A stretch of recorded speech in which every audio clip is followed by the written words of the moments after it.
Geography's look at Sam Giancana continues on A&E.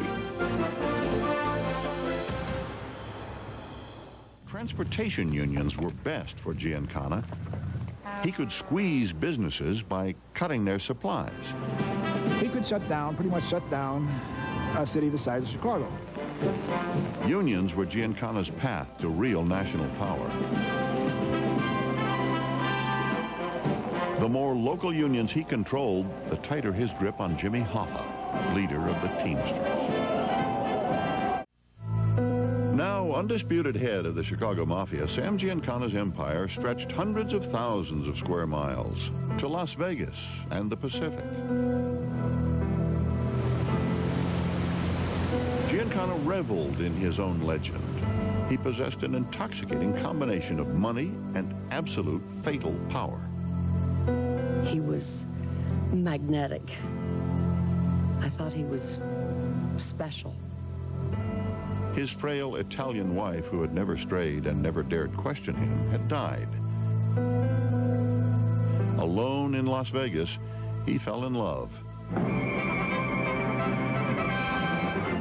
Be really refreshed.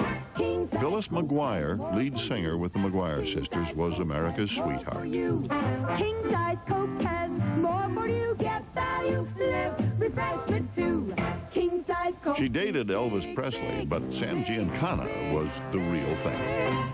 King size Coke has more for you. Get value, live refreshment too. He had a lot of charisma, charismatic personality. Yeah. And he wasn't flashy. It was just direct, and it was strength, and his eyes were, it's like they looked through you. The press was fascinated. She, pure as the driven snow, he, evil incarnate. Wherever the sisters went, the gangster followed, from Las Vegas to London to Rome. When we were in Italy, he didn't want to go to Sicily. I don't know why, but he didn't want to go. Las Vegas was the mob's domain, and Giancana, one of its princes. Chicago, like the other big mafia families, had bought casinos with money from the Teamsters pension fund. J. Edgar Hoover could no longer pretend that the mafia didn't exist, especially when police discovered its entire national leadership in a secret meeting in upstate New York. Much too late, Hoover acted. He sent fleets of G-men in suits and ties to fight the mafia.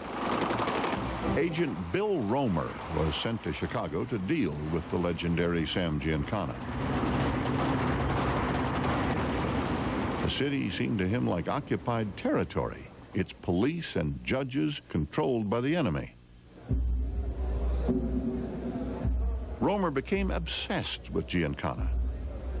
He volunteered to hide a microphone in a tailor shop Giancana used for meetings.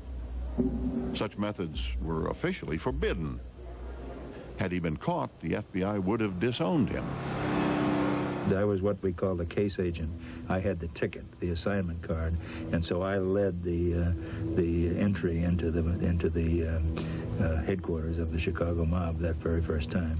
Mr. Giancana? The bug gave Romer an insight into Giancana's world.